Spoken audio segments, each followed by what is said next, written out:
자, 무엇이라 설명을 해야 될지 모르겠지만 오늘 말씀이 굉장히 스케일이 큽니다.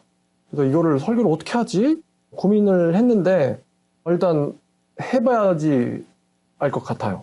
자, 오늘은 에스겔 31장 2장인데요. 자, 이제 제목은 이집트 거대한 백향목 비유와 스올 이야기입니다. 이집트 거대한 백향목 비유와 스올 이야기.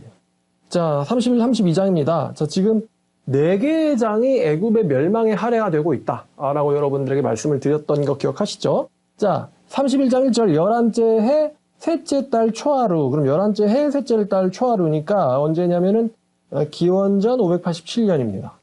조금 더 여러분들에게 이제 디테일한 정보를 드리면, 여러분, 그 예수님의 부활절이 있는 유대력을 알고 있나요?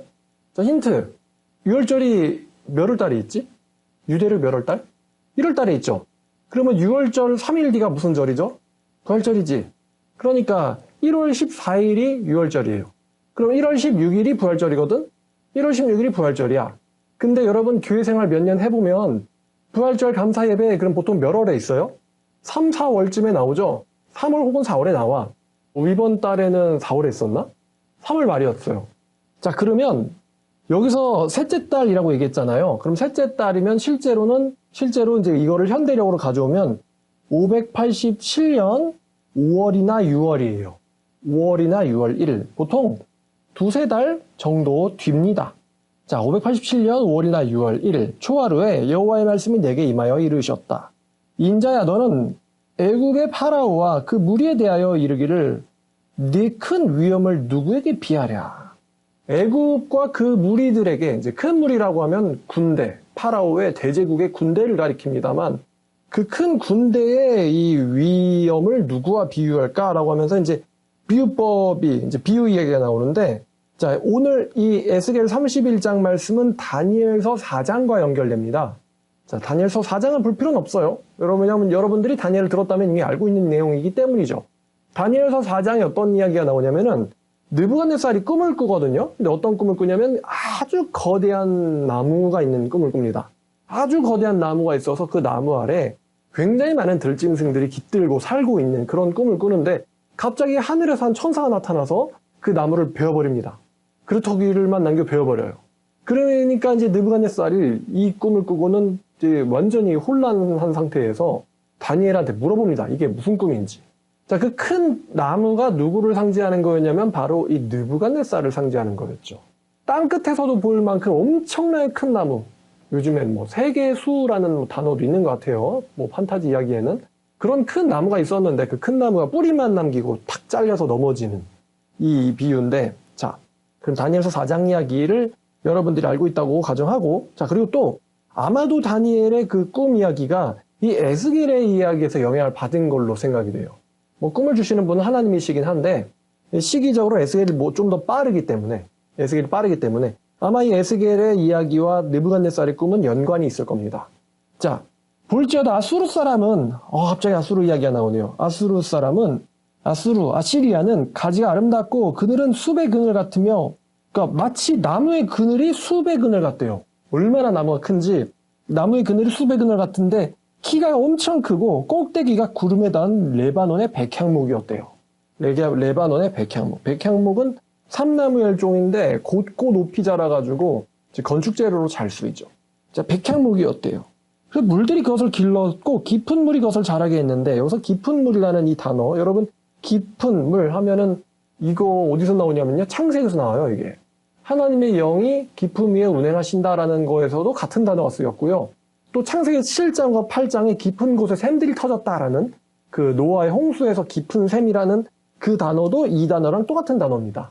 그래서 이 백향목은 깊이 뿌리를 내려가지고 깊이 있는 그 물로부터 영양을 쭉쭉 빨아들인 거예요. 자, 그래서 그 강들이 그 심어진 곳을 둘러 흐르며 두개물이 들의 모든 나무에까지 미치매 그 나무가 물이 많으므로 키가 들의 모든 나무보다 컸고 굵은 가지는 번성했고 가는 가지는 길게 뻗었고 엄청나게 나무가 커진 거예요. 이 깊은 물들의 영향을 받아가지고. 공주의 모든 새가 그 큰 가지에 깃들였으며 들의 모든 짐승이 그 가는 가지 밑에 새끼를 낳았고 모든 큰 나라가 그 그늘 아래 거주하였다. 여기 이제 짐승도 나오고 새도 나오는데 그 짐승과 새는 나라를 비유하기도 하고 사람을 비유할 수도 있겠죠. 이 느부갓네살의 꿈에서도 그 큰 나무에게 짐승과 새들이 깃들었다. 그러니까 엄청나게 큰 대제국의 번성으로 그 번성에 이제 뭐 기생한다고 해야 될까요? 그 번성에 기대서 사는 뭐 동맹국들, 또 큰 나라의 어떤 덕을 보고 있는 사람들을 다 가리킵니다. 자, 그 큰 나무 그늘 아래 전부 다 거주했는데 그 뿌리가 큰 물가에 있으므로 나무가 크고 가지가 길었고 모양이 아름다운데 얼마나 이 나무가 크고 아름다웠는지 하나님의 동산의 백향목이 능히 그 나무를 가리지 못했대요. 하나님의 동산의 백향목은 이제 아마도 뭘 가리키냐면은 생명나무를 가리킵니다. 동산 중앙에 딱 하니 보이는 에덴의 생명나무, 이것보다 훨씬 더 크고 아름다워서 잣나무가 그 굵은 가지만 못하고 단풍나무가 그 가는 가지만도 못하고 잣나무를 가져오든 백향목을 가져오든 단풍나무를 가져오든 어떤 나무도 그 아름다운 모양 같지 않았대요. 그 아시리아를 나무로 비유하고 있어요. 자, 내가 그 가지를 많게 하여 그 모양이 아름답게 하였더니 하나님의 동산의 에덴에 있는 모든 나무들이 다 그 나무를 시기했대요. 하나님께서 그 나무를 크게 했더니 에덴에 있던 모든 나무들이 그 큰 가지를 큰 나무를 시기했다. 자, 근데 여호와께서 말씀하십니다. 주 여호와께서 같이 말씀하셨느니라. 그 나무의 키가 크고 꼭대기가 구름에 닿아서 높이 솟아났으므로 마음이 어떻게 됐냐면 교만해졌다. 교만해졌다. 키가 크고 꼭대기가 구름에 닿았으니 마음이 교만해졌다. 구름까지 나무가 닿아 있는, 이거 뭐 판타지 세계에서는 종종 이런 나무가 등장하죠. 내가 여러 나라의 능한 자의 손에 그 나무를 넘겨주기로 결정하셨대요. 하나님께서. 하나님이 판결하십니다. 그 나무를 능한 자의 손에 넘겨주었는데 그 능한 자가 이제 누구냐면 나무꾼들입니다. 나무꾼에게 그 나무를 넘겨줬어요. 왜냐하면 이 나무가 교만하였기 때문에. 그러니까 하나님께서 자라게 하셨고 하나님께서 그 나무가 교만하여 지었기 때문에 그 나무를 나무꾼들에게 넘겨주셨어요. 그 나무꾼이 임의로 대우할 것은 내가 그 악으로 말미암아 쫓아내었습니다. 여러 나라의 포악한 다른 민족이 그 나무를 찍어버렸으므로 포악한 이제 다른 민족들이 그 나무를 찍었대요. 그러니까 아시리아 제국을 큰 나무로 비유했고 아시리아를 무너뜨린 다른 나라들, 그러니까 아시리아를 무너뜨린 바벨론 뭐 다른 나라들을 다 그 나무를 찍어버린 나무꾼으로 묘사한 겁니다. 그러니 하늘까지 닿은 그 나무가 꺾여서 넘어질 때 여러분 그 소리가 광경이 얼마나 무섭겠습니까? 무슨 아마존에 있는 굉장히 큰 열대우림이 잘라져서 넘어지는 그런 이제 동영상을 본 적이 있는 것 같은데 하늘 끝까지 닿은 그 나무가 찍혀가지고 넘어질 때 무시무시한 광경, 그 나무에 깃들어 살던 새들과 짐승들은 다 난리가 났겠죠? 그를 찍어버렸으므로 그 가는 가지가 산과 모든 골짜기에 떨어졌고 와, 이 가지들이 다 부러졌대요. 그 굵은 가지가 땅 모든 물가에 꺾어졌으며 세상 모든 백성들이 그를 버리고 그 그늘 아래서 떠났대요. 공주의 모든 새가 그 넘어진 나무에 거주하며 들의 모든 짐승이 그 가지에 있었다. 그러니까 이제 나라가 멸망하고 나서 남겨진 백성들을 말하는 것이죠. 이는 물가에 있는 모든 나무보다 키가 크다고 교만하지 못하게 하며 꼭대기가 구름에 닿지 못하게 하여 또 물을 마시는 모든 나무가 스스로 높아 서지 못하게 함이니 하나님께서 이 큰 나무를 찍어서 넘겨버리신 것은 다른 것들에게 경고를 하시기 위함이었어요. 그들을 다 죽음에 넘겨줘 사람들 가운데서 구덩이로 내려가는 자와 함께 지하로 내려가게 하였습니다. 자, 그 나무를 지하로 내려가게 했대요. 그 나무를 지하로 내려가게 했다. 그 나무가요, 지하 세계로 들어가게 됐습니다. 여기서 지금 지하 세계라고 나오는데 죽은 자들의 세계, 지하 세계라는 개념이 이제부터 계속 등장합니다. 주 여호와께서 같이 말씀하셨느니라. 그가 수올에 내려가던 날에 내가 그를 위하여 슬프게 울게 하며 깊은 바다를 덮으며 모든 강을 쉬게 하며 큰 물을 그치게 하고 레바논이 그를 위하여 슬프게 울게 하며 들의 모든 나무를 그로 말미암아 쇠잔하게 하였느니라. 그러니까 이 나무가, 이 아수르가 깊은 곳에 뿌리를 받아가지고 이제 크게 자랐다 그랬잖아요. 이제 이 나무가 죽게 되니까 모든 샘들도 쉬게 되는 거예요. 쉬게 되고 또 그 나무에 깃들어서 살던 사람들도 전부 다 슬피 울고 쇠잔하게 됐다고 합니다. 자, 16절. 내가 그를 구덩이에 내려가는 자와 함께 수울에 떨어뜨리던 때에, 나무가 쓰러지는, 그 거대한 나무가 쓰러지는 광경을 생각해 보시죠. 그를 구덩이에 내려가는 자와 함께 수울에 떨어뜨리던 때에 백성들이 떨어지는 소리로 말미암아 진동하게 되었고, 어마어마하게 큰 나무가 쓰러지니까 백성들이 진동하게 되었고, 그러니까 모든 온 세계가 놀랐다는 거예요. 물을 마시는 에덴 모든 나무 곧 레바논에 뛰어나고 아름다운 나무들이 지하에서 위로를 받게 하였느니라. 그래서 아름다운 나무들이 지하에서 위로를 받았다. 이게 굉장히 어려운 해석입니다만 지금 보면 지하세계에 다른 나무들이 있습니다. 그러니까 다른 사람들이 있어요. 다른 나라들, 다른 사람들이 살고 있습니다. 근데 그 사람들이 이 큰 나무가 수월로 떨어지는 거, 멸망당하고 죽는 것을 보고 다른 사람들이 그것을 보고 위로를 받았대요. 아마도 아시리아에게 질투를 느꼈고 혹은 아시리아에게 멸망을 당했던 그런 백성들의 마음이겠죠. 그런 아시리아에게 당했던 사람들의 마음이겠죠. 한마디로 하면 이거예요. 너도 죽었구나. 네가 그렇게 높아지더니, 네가 우리를 그렇게 못살게 굴더니, 네가 우리를 그렇게 죽여대더니 너도 왔구나. 죽은 자의 세계에서 서로 만난 거죠. 그리고 그 아수르뿐만 아니라 17절 아수르와 함께 했던 자들이 있어요. 그러나 그들도 그와 함께 수월에 내려 칼에 죽임을 당한 자에게 이르렀나니 그들은 옛적에 그의 팔이 됐던 자요. 아수르의 팔이 되었다. 즉 아수르에게 도움이 됐던 나라들 혹은 아수르의 동맹국들을 가리킵니다. 아수르의 동맹국들도 다 그곳으로 들어왔대요. 스올로. 그 가운데서 그 그늘 아래 거주하던 자들이니라. 아수르 제국만 멸망한 게 아니고 아수르와 동맹했던 다른 나라들도 멸망해버렸어요.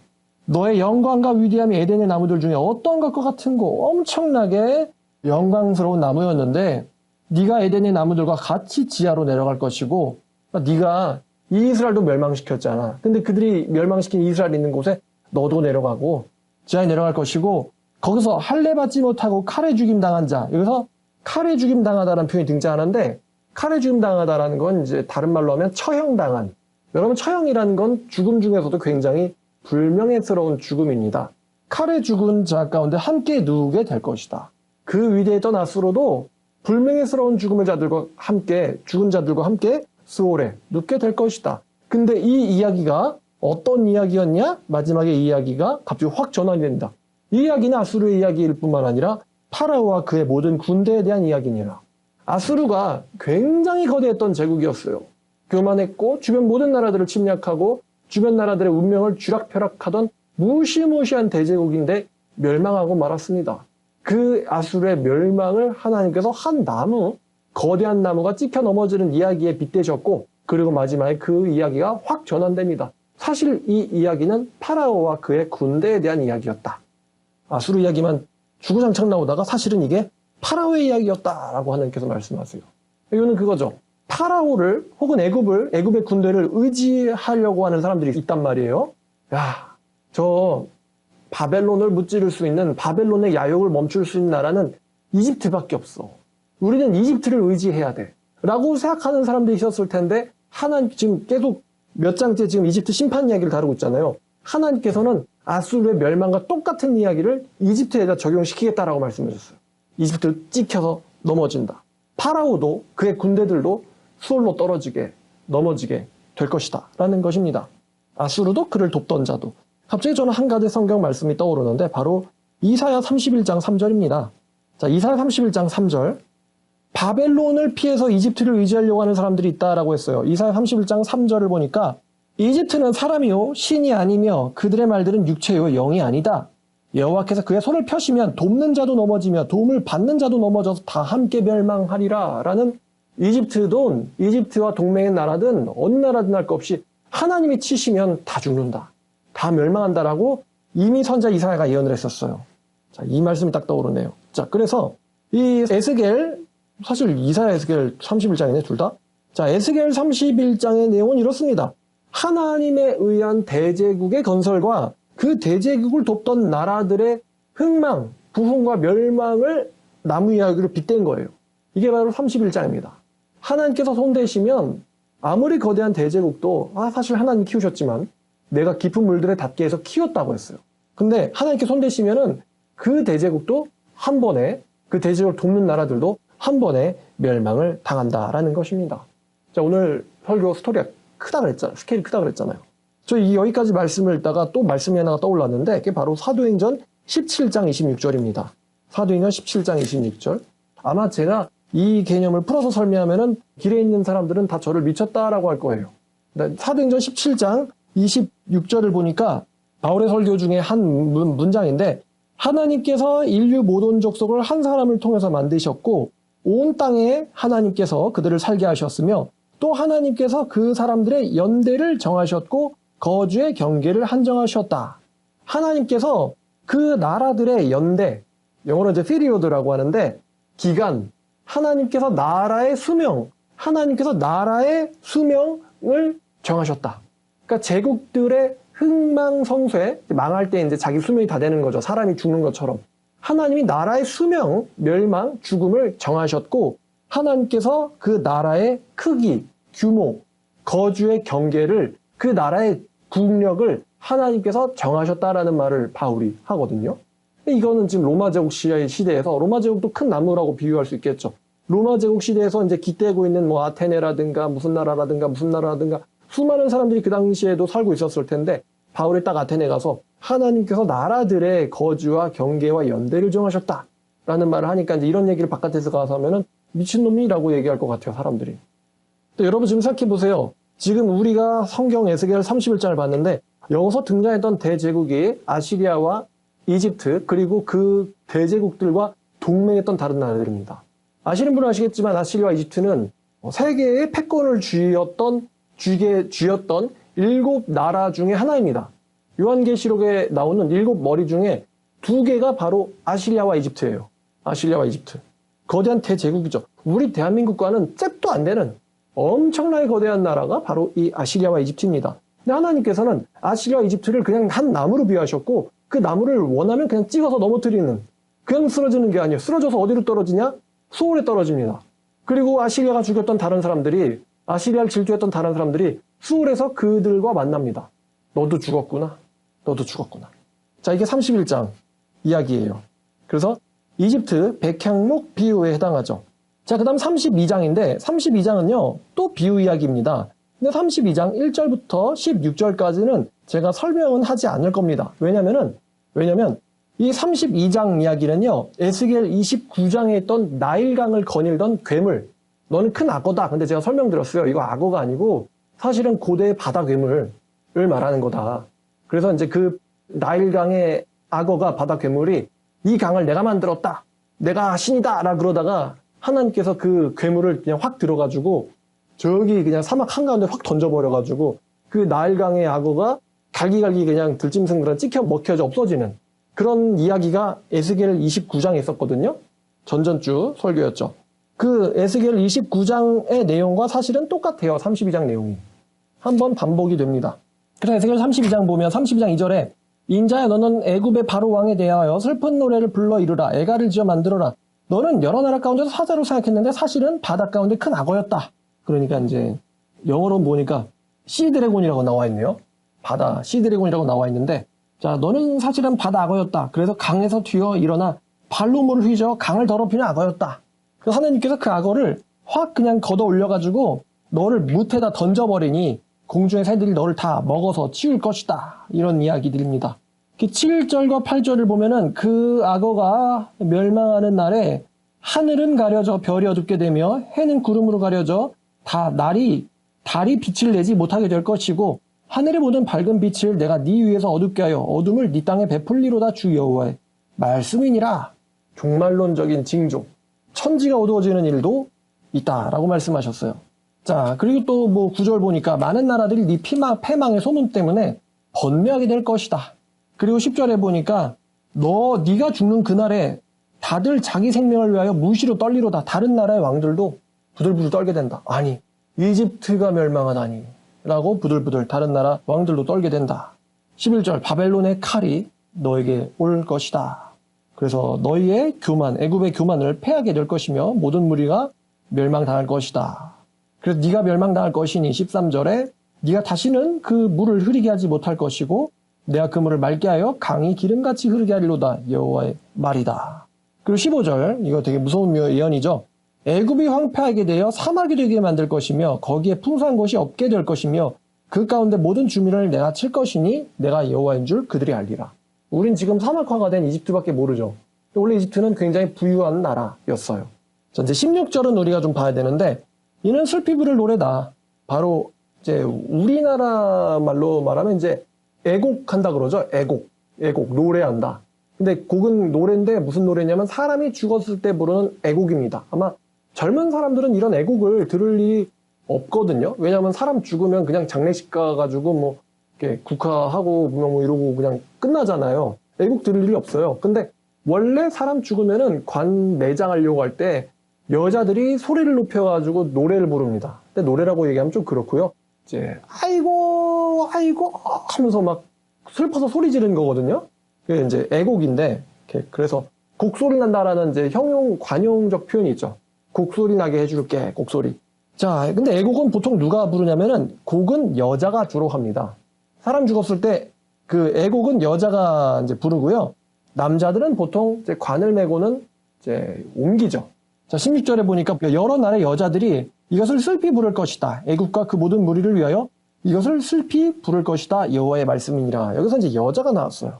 이 여자가 진짜로 곡하는 여자를 가리킬 수도 있는데, 네, 이제 오늘 설교에 어떻게 보면은 중요한 기도 17절부터 마지막까지거든요. 여기 보면은 성경, 구약 성경에서 굉장히 특이한 개념이 자세하게 나오는데, 바로 어떤 세계냐면 아까 말씀드렸던 죽은 자들의 세계.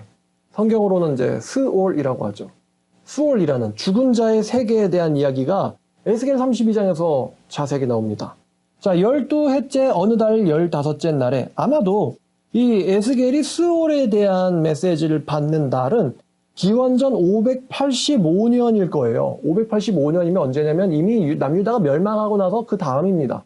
근데 왜 585년이냐면은 자, 32장 1절을 보니까 12해째 12째 달이잖아요. 12째 해 12째 달. 그러니까 이게 기원전 586년인 것 같은데 이스라엘의 달력이 현대력보다 두세 달 빠르다 그랬잖아요. 그러니까 이스라엘의 12월, 이스라엘에서 12월이라고 하면 이미 현대력으로는 두세 달이 지난 거죠. 현대력으로는 그 다음 해예요. 그 다음 해. 그래서 12째 해 12달은요. 기원전 586년이 아니라 한 해 더 가서 585년입니다. 남유다가 멸망하고 나서 하나님께서 어떤 메시지를 32장에서 주시는데 에스겔이 17절에요. 12째 해라는 이야기만 주고 어느 달이라고 달은 얘기하지 않아요. 근데 아마도 앞에 1절을 참고해보면은 12월일 겁니다. 12째 해 아마도 12월 15일에 이런 말일 거예요. 그래서 이제 585년이다. 뭐 이제 시기는 중요한 게 아니에요, 사실은. 자, 근데 18절을 보니까 스올에 대한 이야기가 나오는데 인자야, 너는 애굽의 무리를 위하여 슬피 울고 그와 유명한 나라의 여자들을 구덩이에 내려가는 자와 함께 지하에 던지며 이르라. 굉장히 또 무서운 표현이 나왔거든요. 애굽의 무리를 위하여 슬피 울면서 어떤 여자들과 같이 슬피 울면서 그 여자들을 구덩이에 내려가는 자와 함께 지하에 던지라 그래요. 그럼 여기서 여자가 인간 여자를 가리킬 수도 있겠지만 잘 보면은 이 여자가 뒤에 나오는 나라들을 가리키고 있어요, 사실은. 수월에 들어가는 나라들에 대한 이야기입니다. 근데 그 나라를 여자로 표현을 했어요. 수월에 들어가는 여자들의 이야기. 자, 그러시면서 이제 18절, 이제 애굽의 이야기가 이어지고 있거든요. 19절. 이르라. 너는 아름다움이 어떤 사람들보다 뛰어났었다. 지금 나라를 여자로 비유하고 있잖아요. 그래서 나라의 위엄, 아까는 그 아수르의 영광을 그 나무가 굉장히 키가 크고 아름다웠다. 엄청나게 크고 키가 큰 나무였다라고 표현을 했는데 이제 여자로 비유했기 때문에 너는 그 어떤 여자보다 아름다웠다. 이게 이제 애굽의 영광, 위엄을 가리키는 표현입니다. 너는 어떤 여자보다 아름다웠지만 너는 이제 내려가서 할례받지 아니한 자와 함께 누울지어다. 에스겔의 세계관에서는 세 종류의 세상이 등장합니다. 하나는 하늘 끝에 나무가 닿았다 그랬잖아요. 하나는 하늘의 세계입니다. 두 번째는 그 나라가 살고 있는 산자들의 땅의 세계예요. 그 다음에 마지막에 나오는 세 번째 세계가 바로 스올이라 불리는 세계입니다. 스올. 그럼 에스겔이 지금 32장 17절부터 지하 세계를 묘사해요. 우리나라 말로 뭐 지하 세계라고 해도 되고요. 뭐 음부라고 해도 되고요. 지옥이라고 하면 이제 신약적인 개념인데 지옥이란 개념까지는 아직은 조금이에요. 아직은 조금. 어쨌든 지금 에스겔이 묘사하는 건 죽은 자의 세계를 묘사하고 있어요. 그래서 뭐 영어로 하면 뭐 이렇게 될 것 같아요. The world of underground. 언더그라운드의 세계. 그 다음에 또 이런 말도 될 수 있겠네요. The city of the dead. 죽은 자들의 도시. 이런 용어는 아마 뭐 남성분들이라면 뭐 게임하다가 뭐 봤을 것 같기도 하거든요. 죽은 자들의 도시 혹은 지하세계. The world of underground. 이 지하세계에 대해서 지금 에스겔이 17절에 묘사를 하는데 그래서 에스겔에 나오는 세 종류의 세계, 하늘의 세계, 산자들의 세계, 그 다음에 지하세계. 지금 지하세계에 대한 묘사예요. 그럼 여기가 지금 지옥이다 지금 이런 얘기하고 싶은 건 아니에요. 저는요 지금. 자, 애굽아 너는 얼마나 아름다웠을지라도 너는 지하세계로 내려가라. 20절 보니까 그들이 죽임자 가운데서 엎드려질 것이며 그는 칼에 넘겨진 바 되었은지 그 모든 무리를 끌지어다. 그러니까 애굽이라는 여자와 또 그 애굽과 함께 있었던 무리들이 다 같이 끌려가지고 지하세계로 내려가는 거예요. 자, 그런데 이 지하세계도 보니까 이 지하세계에도 뭐랄까요? 이 지하세계에도 뭔가 이게 종류가 있어요. 지하세계에도. 어떤 종류가 있냐면 지하 중심부가 있고요. 지하세계의 중심부가 있고요. 지하세계에 변두리가 있습니다. 그럼 지하세계 중심부에는 누가 살고 있냐면 살았을 때 영광스러웠던 자들이 지하세계 중심부에 살고 있어요. 그리고 불명예스러운 죽음을 당한 자들이 지하세계의 변두리에 살고 있습니다. 되게 재밌는 표현이 나와요. 자, 그래서 20절에 그 애굽이 지하세계로 떨어질 때에 그의 모든 무리들을 같이 끌고 떨어지는데 21절을 보니까요. 용사 가운데 강한 자가 그를 돕는 자와 함께 수울 가운데서 그에게 말한다. 지금요. 지하세계 가운데 이게 지금 한글 번역이 다시 한번 봐야 되는데 용사 가운데 강한 자와 그를 돕는 자와 함께 수울 가운데서 그에게 말하며 라고 되어 있는데요. 잘 보면 자, 영어 성경 ESV를 보니까 자, NASB에는 이렇게 나왔거든요. 강한 자들 중에 강한 자가 그와 그를 돕는 자들에게 말한다. 이렇게 나와 있어요. 강한 자들 중에 강한 자가 그와 그를 돕는 자들. 그와 그를 돕는 자들은 이제 애굽과 함께 했던 자들이거든요. 강한 자들이 그에게 말하는데 그 강한 자 중에 강한 자가 어디에 있냐면은 수올의 한 중앙에 살고 있어요. 수올의 한 중앙. 그래서 영어로는 The Midst of Suol이라고 되어 있습니다. The Midst of Suol. 그러니까 수올 중심에 살고 있는 자들이죠. 수올 중심에 있는 자들이 애굽에게 말하는 거예요. 뭐라고 말하냐면은 할례 받지 아니한 자 곧 칼에 죽임을 당한 자들이 내려와서 가만히 누웠다 할 것이다. 그럼 그 죽은 자의 세계에 애굽만 지금 내려온 게 아닙니다. 먼저 온 사람들이 있어요. 누가 왔냐면은 아수르와 온 무리가 또 거기에 있습니다. 다 죽임당하여 칼에 엎드려진 자라. 자, 제가 칼에 엎드려진 자 그러면은 이제 처형당한 자들이라고 말씀드렸죠. 처형당하는 건 굉장히 불명예스러운 죽음이라고 말씀을 드렸습니다. 거기에 아수르 사람들이 있었는데 그 사람들은 처형당한 사람들이었다. 그리고 그 아수르 사람들의 무덤이 사방에 있었다. 이제 변두리 말하는 것이죠. 또 그 무덤이 그 구멍에 깊은 곳에 만들어졌고 그 무리가 그 무덤 사방에 있었으며 그들이 다 죽임을 당하여 칼에 엎드려진 자 곧 생존하던 사람들의 세상에서는 사람들을 두렵게 하던 자로다. 이게 지금 중간세가 나왔죠? 생존하던 자들이 살고 있는 세상에서 사람들을 두렵게 하던 자가 지금 구덩이에 깊은 곳에 무덤이 있대요. 이건 이제 아수르 사람들 말하는 거죠. 애굽이 죽임당해가지고 내려가 봤더니 거기에 아수르 사람들이 있었어요. 그 구덩이 깊은 곳에 아수르 사람들이 있었어요. 또 거기에 또 어떤 사람들이 있었냐면 엘람 사람들이 있었어요. 그 모든 무리가 다 무덤 사방에 있었어요. 그들은 다 할례 받지 못하고 죽임당하여 칼에 엎드려져 지하에 내려갔던 사람들이에요.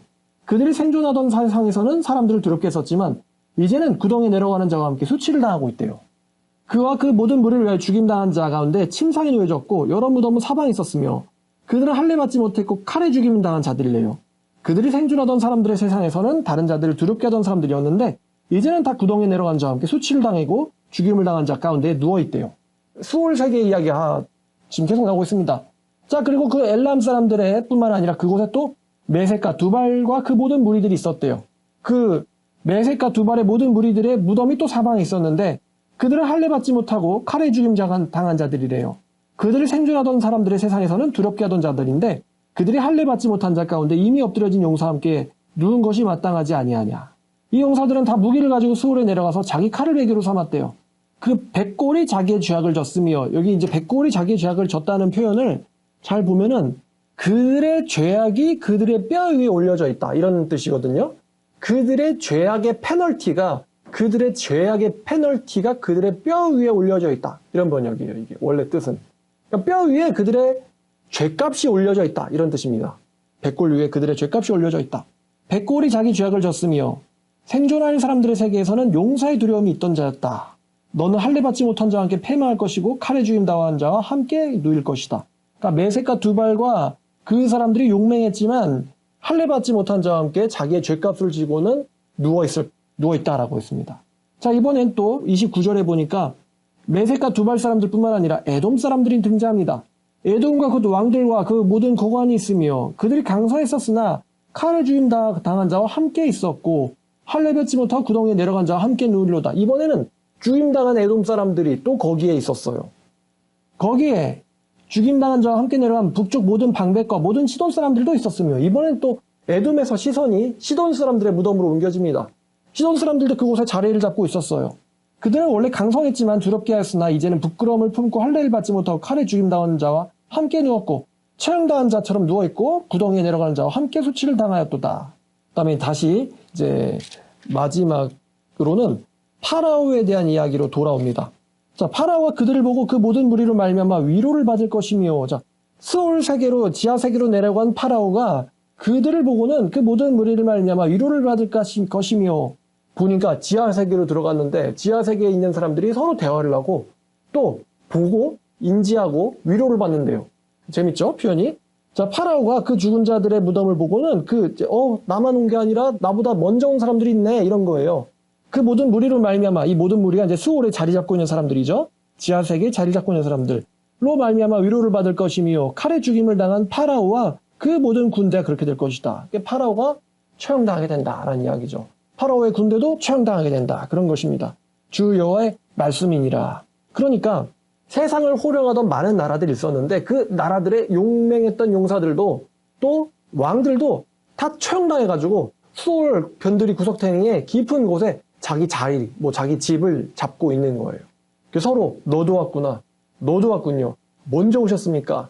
그때 나를 괴롭게 하더니 이런 사회가 있는 것이죠. 이 지하 세계에. 내가 파라오로 하여금 생존하던 사람들의 세상에서 사방을 두렵게 했지만 내가 파라오로 하여금 생존하던 사람들의 세상을 두렵게 했지만 하나님께서 파라오를 또 굉장히 두렵고 크게 쓰셨었지만 이제는 그가 그 모든 무리와 더불어 할례받지 못한 자라는 표현이 나오는데 이제 불명예스러운 죽음을 당한 사람들을 가리키죠. 할례받지 못한 자 곧 칼에 죽임을 당한 자와 함께 내가 파라오를 누일 것이다. 주 여호와의 말씀이니라. 이렇게 32장이 끝납니다.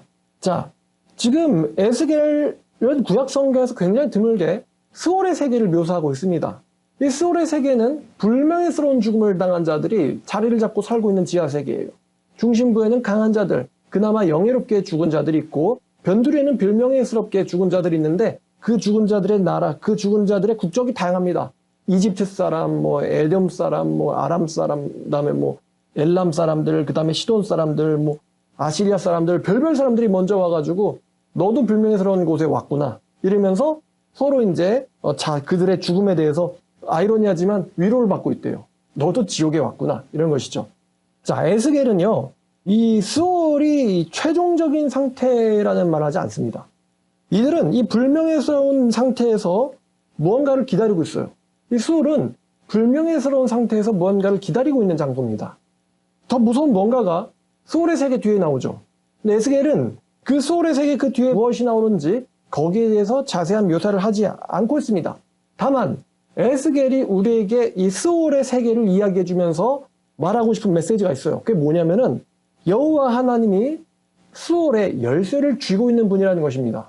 왜 이 여자, 이제 애굽이죠. 왜 이 여자가 스월의 세계로 던져졌는가? 그의 모든 무리와 함께 던져졌는가? 하나님께서 그녀를 찍어가지고 스월의 세계에다 던졌다라고 성경은 말합니다. 하나님이 스월의 세계에 열쇠를 갖고 계시다 라는 이야기를 에스겔은 하고 싶은 거예요. 근데 우리가 신약 성경을 보면요 음부라고 불리는 세계에서 부자가 다른 사람들과 대화하는 장면이 나옵니다. 비유긴 하지만 말입니다. 부자가 아브라함과도 대화를 하고요. 부자가 나사로를 보고 뭔가를 인지를 합니다. 나사로를 통해서 나에게 물 좀 하나 적셔주세요. 그러니까 아브라함 얘기하죠. 갈 수가 없다. 그러면 나사로를 산자의 세계로 보내주세요. 그러니까 아브라함은 말합니다. 그렇게 할 수가 없다. 그들에게는 성경이 있다. 성경을 보고 이 고통받는 장소, 이 소울의 장소에 그들이 성경을 보고 소울의 장소에 오지 않을 수 있지만 너나 나나 우리나 어느 누구도 그 산자들의 세계에 간섭할 수 없다라고 아브라함이 그 부자에게 말합니다. 그러니까 음부의 세계, 소울의 세계, 죽은 자들의 세계에는 거기는 무의식의 세계가 아니에요. 의식이 있고 대화를 하고 인식을 하고 심지어 이제 다른 죽은 자를 보고는 위로를 받기도 합니다. 근데 에스겔은 이런 말을 하고 싶은 거죠. 소울의 권세는 하나님에게 있다. 하나님에게 있다. 근데 이 말씀이 소울의 권세를 하나님이 갖고 계시다라는 이 개념이 신약에서 예수님에게 쓰이죠. 요한계시록에서. 열쇠를 가진 분이 바로 예수님이죠. 닫으면 열 자 없고 열면 닫을 자가 없는 이 권세를 가진 분이 이제 예수님에게 묘사가 됩니다.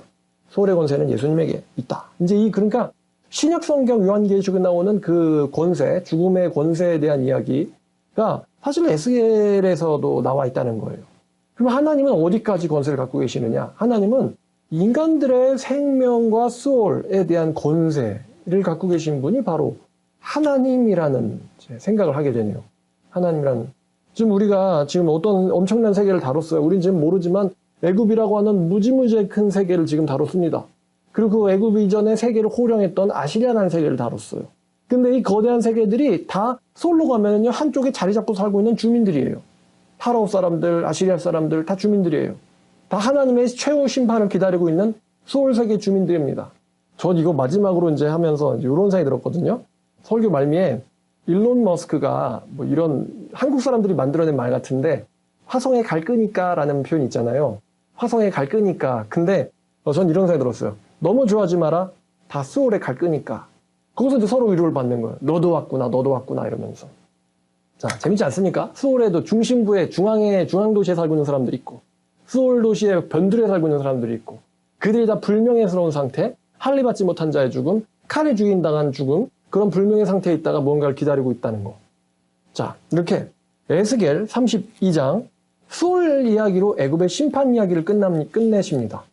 소울 이야기로. 그래서 이제 우리가 29장부터 나왔죠. 29장에서 악어 이야기가 나왔었죠.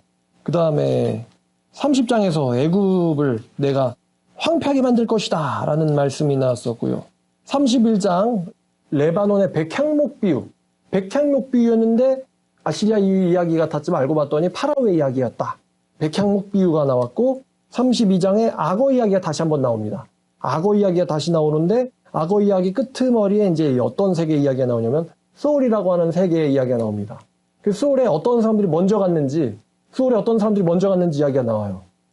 파라오가 죽게 될 건데 파라오가 가게 될 그 세상에 이러한 사람들이 먼저 와서 있더라. 자, 오늘 말씀 여기까지입니다. 이집트 거대한 백향목 비유와 소울 이야기, 죽은 자들 세계 이야기입니다. 하나님이 어디까지 얼마나 큰 권세를 갖고 계신가라는 것을 조금 엿볼 수 있는 내용이었습니다. 오늘 말씀 여기까지 전해드리도록 하겠습니다. 기도하겠습니다.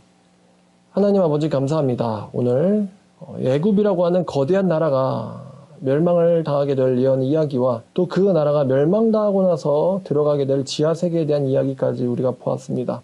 사도 바울이 말하기를 하나님께서 나라들의 연대를 정하시고 거주의 경계를 정하셨다라고 하셨습니다. 하나님이야말로 모든 것을 지배하시는 유일하신 분이십니다. 우리로 하여금 그러한 것을 깨닫게 하시고 또 주님의 권세를 두려워하고 주님 앞에서 겸손하게 살 수 있게 도와주시옵소서. 예수님의 이름으로 기도드렸습니다. 아멘.